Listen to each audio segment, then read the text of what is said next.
अस्सलाम वालेकुम। Welcome to health talk with doctor Amara Ramish. और काफ़ी अर्सा हो गया मैंने वीडियोस नहीं बनाई as I was busy with my family with my kids. लेकिन अभी मुझे बहुत से लोगों के मैसेजेस आए हैं कि मुझे इस टॉपिक पे वीडियो बनानी चाहिए। दैट्स वाई मैंने रिसर्च की and I took up this कि मुझे वीडियो बनानी चाहिए एज़ बहुत से लोगों को बहुत से क्वेश्चंस थे, बहुत क्यूरोसिटी थी। हम सब आजकल एक न्यूज़ बहुत ज़्यादा सुन रहे हैं पिछले 3-4 दिनों से, आमना अतीक की डेथ के हवाले से। मेरी उनकी फैमिली में से भी जो क्लोज़ हैं उनसे बात हुई और दैट्स वाई आई डिसाइडेड कि मैं ये वीडियो बनाऊं, हक़ाइक़ को सामने लेके आऊं। सबसे बड़ी चीज़ तो ये कि ये जानना चाह रहे हैं लोग कि आमना को क्या हुआ, ऐसा क्या था लाइफ में कि she committed suicide all of a sudden. 3-4 दिन पहले की बात है। आमना केम लाइफ, मैंने वो वीडियो उस वक़्त नहीं देखी बल्कि आमना की डेथ के बाद देखी। उस वीडियो के एक दिन के बाद आमना की डेथ हो गई और आमना ने अपने फेसबुक पे जो स्टेटस अपलोड किया था उससे भी अंदाज़ा होता है कि शी वॉज़ इन डिप्रेशन, लेकिन वो उस डिप्रेशन से बाहर आना चाहती थी। एज़ वो मेंटल हेल्थ अवेयरनेस के हवाले से उसने वो वीडियो अपनी पिक्चर अपलोड की और उस पोस्ट में उसने लिखा भी, और she wrote that it's a 24 hour challenge. और जो लोग टैग किए हुए हैं उसने, वो भी अपनी पिक्चर को ही लगाएं और अपने आप को बेहतर महसूस करें और इस डिप्रेशन से बाहर आके मेंटल हेल्थ अवेयरनेस के हवाले से कोई काम करें। They should lift their self. अच्छा, उस सब से तो यही लगता है कि she is trying to come out of that depression, she is trying to stand, she is trying to be okay. लेकिन फिर ऐसा क्या होता है कि अचानक शी कमिटेड सुसाइड। वो जो एक दिन पहले वीडियो आमना ने अपलोड की थी उसमें वो बहुत ज़्यादा डिप्रेस लग रही थी। जिन लोगों ने वो वीडियो देखी, मैं समझती हूँ कि उन्हें उसको हेल्प आउट करना चाहिए था। एंड मुझे ये बहुत ज़्यादा चीज़ फ़ील होती है कि काश मैं ये वीडियो पहले देखती। पता नहीं, मतलब मेरा कुछ करना उसके लिए मुस्बत साबित होता या उसकी हेल्प कर सकता कि नहीं, लेकिन मैं ये ज़रूर करती कि क्योंकि उसकी कंडीशन से पता चल रहा था और उसकी सब बातों से पता चल रहा था शी इज़ वेरी डिप्रेस्ड। तो मैं उसको उस डिप्रेशन से निकालने के लिए एटलीस्ट किसी ऐसी साइकोलॉजिस्ट, साइकेट्रिस्ट या फिर किसी ऐसी एनजीओ को ज्वाइन करने का सजेस्ट करती, या किसी ऐसे सोशल एक्टिविस्ट जो उसको उस कंडीशन से बाहर ला सकते, मैं उसको सजेस्ट करती। या किसी ऐसे इदारे को इन्फॉर्म करती कि जब आप ये देखते हो कि कोई बंदा डिप्रेशन में है तो आपको उसकी मदद करनी चाहिए। आपको इतने इदारे हैं भाई, इतने ज़्यादा इदारे हैं। अच्छा, अगर मैं मानती हूँ, अगर उनकी फैमिली में से कोई उनको नहीं लेके जा रहा था किसी साइकोलॉजिस्ट या साइकेट्रिस्ट के पास, तो घर बैठे हुए भी आज इतनी तरक्की हो चुकी है कि घर बैठे हुए भी आप हेल्प सीख कर सकते हो। आप ऑनलाइन सर्विसेज इस्तेमाल कर सकते हो without any charges. I personally recommend, मैं ख़ुद इस एनजीओ का पार्ट रही हूँ, रोज़न, और उनका एक प्रोग्राम है यूथ हेल्प लाइन, और दे प्रोवाइड ऑनलाइन काउंसलिंग। आप किसी डिप्रेशन में हो, आप सुसाइडल इडिएशन है आपको, आप किसी भी किस्म की मेंटली आप लो फील कर रहे हो, या आपको कोई भी प्रॉब्लम है ऐसी साइकोलॉजिकल या आपकी मेंटल हेल्थ के हवाले से, तो आप वहाँ पे कॉल कर सकते हैं। मुकम्मल राज़दारी के साथ आपको हर तरह का वहाँ पे सपोर्ट किया जाता है, आपकी हेल्प की जाती है। तो हमारे यहाँ लोग इस चीज़ को नहीं देखते कि आप उसको दूसरे बंदे को हेल्प आउट कैसे कर सकते हैं। बल्कि आई एम सॉरी टू से आमना के अपने ये अल्फाज थे कि मैं जब अपनी पर्सनल बातें और अपने दुख और अपनी ये इस तरह की स्टोरीज़ शेयर करती हूँ तो बहुत से व्यूवर्स आ जाते हैं, लाइक सैकड़ों के हिसाब से व्यूवर्स आ जाते हैं वो वीडियो देखने के लिए। और अगर मैं मेकअप ब्लॉग कर रही होती हूँ और मेकअप वीडियो ट्यूटोरियल कर रही होती हूँ तो उसमें चंद लोग होते हैं, लाइक हम सिर्फ और सिर्फ एक स्पाइसी स्टोरी सुनने के लिए बेताब होते हैं। मतलब हमें ये गर्ज़ नहीं होती कि हम दूसरे बंदे की मदद कैसे कर सकते हैं, हमें सिर्फ ये गर्ज़ होती है कि हम देखें कि क्या हो रहा है इसकी ज़िंदगी में, इस नीयत से नहीं कि इसको हेल्प किया जा सके। जो लोग उसके साथ इतना इन टच थे लास्ट तक, उन्होंने क्यों नहीं उसको सजेस्ट किया कि उसको किसी साइकोलॉजिस्ट, किसी साइकेट्रिस्ट को दिखाना चाहिए, वो डिप्रेशन में है। And you know depression is a way to death. हमें डिप्रेशन की कॉजेज़ को देखना चाहिए कि किस तरह की चीज़ें हमें डिप्रेशन की तरफ लेके जाती हैं। And you knew it very well, जो लोग देख रहे थे, कि she had twice failed marriages और स्टिल वो जिस रिलेशनशिप में थी वो उससे खुश नहीं थी। She was telling that her husband is abusive, और वो बहुत अनकम्फर्टेबल थी उस रिलेशनशिप में। फिर जब आप ये सब चीज़ें भी जानते हैं, उसके अलावा सबसे बड़ी चीज़ ये थी कि आप उसको इमोशनली सपोर्ट करने के बजाय और ज़्यादा उसको नेगेटिविटी की तरफ लेके जा रहे थे। उसको वो आपको बता रही है कि I can't go to my father back, क्योंकि वो मुझे एक्सेप्ट नहीं करेंगे, वो मुझे मतलब मेंटल अजाइलम में डाल देंगे, या वो मुझे कैद कर लेंगे, या जो भी। तो आप उसको कोई पॉजिटिव चीज़ का मशवरा दें कि वो अपने पाँव पे खड़ी हो सकती है, वो बहुत कुछ कर सकती थी, बट स्टिल किसी ने उसको सजेस्ट नहीं किया कि वो अपनी इस मेंटल कंडीशन से बाहर कैसे आए।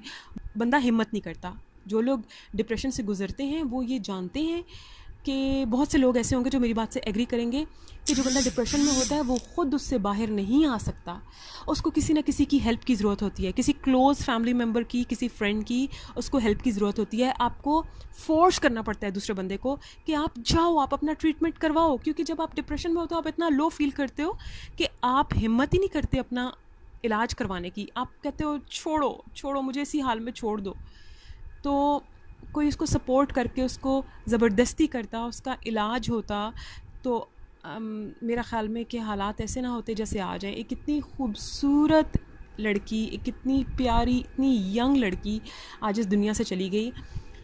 लेकिन इट्स हाई टाइम कि हमें इस चीज़ की अवेयरनेस हो कि हमें क्या करना चाहिए बहैसियत एक कौम के। और हम ख़वातीन जो बहुत पावरफुल हैं, बहुत कुछ कर सकती हैं, हम एक चेंज लेकर आ सकते हैं। देखें, उसकी डेथ की इन्वेस्टिगेशन होगी। हर कोई बार बार ये अपना स्टेटस लगा रहा है, justice for Aamna, justice for Aamna. आप अपने आप को भी देखें कि आप क्या कर सकते हैं इस मामले में। सिर्फ एक ऐसे स्टेटस लगा देना जस्टिस फॉर आमना, देखें 2, 4, 6 दिन ये बात होगी, उसके बाद ये बात बाकी तमाम मामलात की तरह ये बात भी पुरानी हो जाएगी। तो प्लीज़ इस सब को चेंज करें, इस रविश को चेंज करें।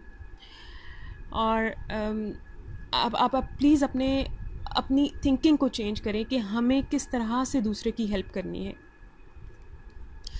बहरहाल जो लोग आमना की स्टोरी जानना चाहते हैं, एक दफ़ा मैं क्योंकि आमना ने ख़ुद भी ये सब बताया था, लेकिन जो लोग नहीं अवेयर और बार बार मैसेज करके पूछ रहे हैं, तो फ्रॉम 2010 आमना की फ़ेसबुक पे किसी बंदे से फ्रेंडशिप हुई। एंड बकौल आमना के, he was a very good guy, बहुत अच्छा बंदा था। और they both started a beautiful relation. वो बहुत ज़्यादा आमना के साथ प्यार भी करता था। एंड देन आफ्टर 2010 इन 2012 वो बंदा आया, आमना के अबू से मिला लाहौर में, और शादी की बात की। बट आमना के फादर जो थे वो एक बिज़नेसमैन थे, और ऑस्ट्रेलिया में होते थे ये लोग, पाकिस्तान और ऑस्ट्रेलिया में इनके अब्बू का बिज़नेस था। तो आमना के अब्बू ने उस बंदे को इनकार कर दिया एज़ वो शायद इतना स्टेबल नहीं था उस वक़्त। और आपको पता है कि पेरेंट्स की ये होती है कि हमारे बच्चे खुश रहें, तो कोई स्टेबल बंदा हो, इस्टेब्लिश्ड बंदा हो जिससे शादी की जाए। खैर हर किसी की अपनी सोच होती है, उनकी उस वक़्त ये सोच थी और उन्होंने इस रिश्ते को इनकार कर दिया। और आमना सेड कि मैं भी पीछे हट गई, क्योंकि एज़ माई फादर सेड कि वो उससे शादी नहीं करेंगे मेरी, और बल्कि मतलब अगर मैंने ज़िद की तो कोई नुकसान भी पहुंच सकता है उस बंदे को। तो सो शी मूव्ड बैक। और फिर शी टोल्ड कि 2013 में ऑस्ट्रेलिया से वो वापस आ गई, क्योंकि उसकी अम्मी की डेथ हो गई थी और वो यहाँ पाकिस्तान में ही थी और कुछ अर्सा यहाँ रही। तो हर वीज़ा गॉट एक्सपायर्ड। और फिर विद इन 2 मंथ्स उसके अब्बू ने डिस्क्लोज़ किया कि वो उन्होंने शादी कर ली हुई है। और ये शादी उन्होंने कहीं 3 साल पहले कर ली हुई थी, लेकिन उन्होंने डिस्क्लोज़ इसकी अम्मी की डेथ के बाद किया। और यू कैन वेल अंडरस्टैंड, बाज़ात ऐसे ही होता है कि जब आपके फादर जो हैं वो दूसरी शादी करते हैं, तो वो जो सेकंड वाइफ होती है वो उसी की सब बातें सुनते हैं और आपको बाकी कुछ भी ठीक नज़र नहीं आता, सिर्फ वही बंदी ठीक नज़र आती है। तो खैर यही हुआ इस केस में भी कि आमना के फ़ादर जो हैं वो उसकी अम्मी की सारी बातें सुनते थे। और एज़ द टाइम केम कि वो वापस ऑस्ट्रेलिया जाते, तो आमना का वीज़ा नहीं लग सका क्योंकि वो एक्सपायर हो गया था। और उसकी अम्मी ने कुछ ऐसे मामलात किए कि वो उसको लेके जाना भी नहीं चाहती थी वापस। And she was of the view कि उसकी शादी कर दी जाए यहाँ पे ही। और फिर उन्होंने जल्दी जल्दी में कोई रिश्ता ढूंढ के आमना की शादी कर दी। सो ये 2013 की बात है कि आमना की शादी हो गई। और वो उस शादी से आमना इतनी खुश नहीं थी। एज़ पेरेंट्स जो थे, फादर जो थे, वो अपनी दूसरी वाइफ को लेके वो उसकी शादी के फ़ौरन बाद ही वापस ऑस्ट्रेलिया चले गए।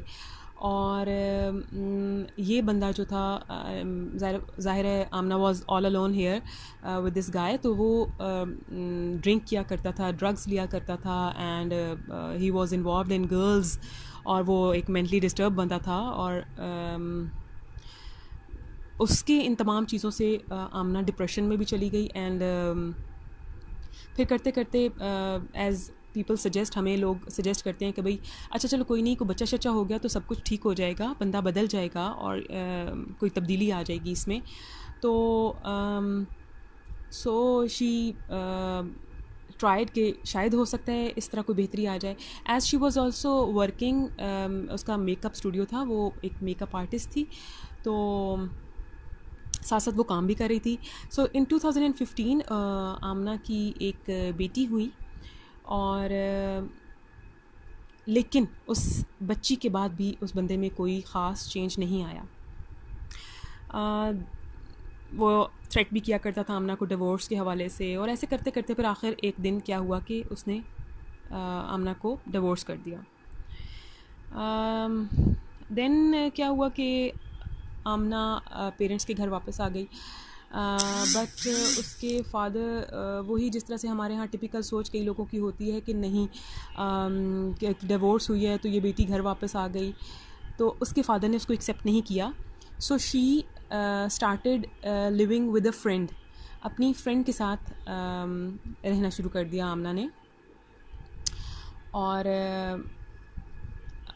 Then the person with whom Amna was in love with, जिसका आमना ने स्टार्ट में बताया था कि 2010 में इसके साथ फ्रेंडशिप हुई थी फेसबुक पे, और वो बहुत प्यार किया करता था आमना को, और दे वर इन अ वेरी गुड रिलेशनशिप। तो again that person came back in her life. He contacted Amna through Facebook. Even he tried to financially support Amna, and he tried कि वो कोई अपना earn कर सके. Amna started a brand with the name of Bonitas. एक eyelash cell करने का business start किया आमना ने बोनिटास के नाम से। और देन आफ्टर सम टाइम आमना की शादी उस बंदे से हो गई।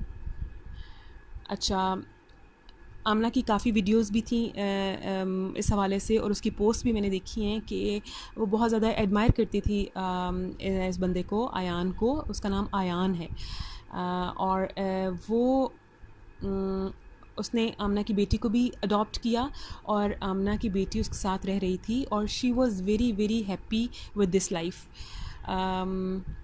फिर क्या हुआ कि आमना का जो फ़र्स्ट हस्बैंड है वो बच्ची को वापस लेने के लिए उसने केस कर दिया, और फिर ये केस काफ़ी टाइम रहा, और थ्रू कोर्ट ये तमाम मामलात तय पाए। और क्योंकि आमना ने सेकंड मैरिज कर ली थी, इसलिए उस बंदे ने अपनी बच्ची वापस ले ली। और आमना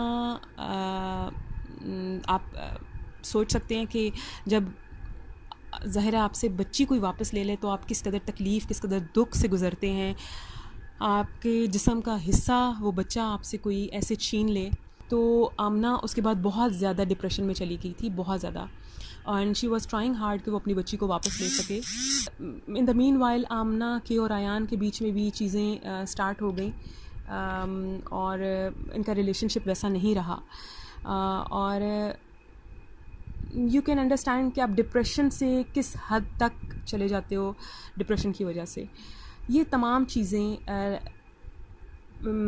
आप उसके साबका शोहर का रवैया, उसके जो अभी हस्बैंड था उसका रवैया, उसके अब्बू ने जिस तरह से उसके साथ रवैया किया और जिस तरह कट ऑफ हो गए वो, और फिर उसकी बच्ची का बिछड़ना, ये सब चीज़ें मिलकर इन सब ने उसको ऐसे डिप्रेशन में धक्का दे दिया कि वो उससे बाहर ही नहीं आ पा रही थी।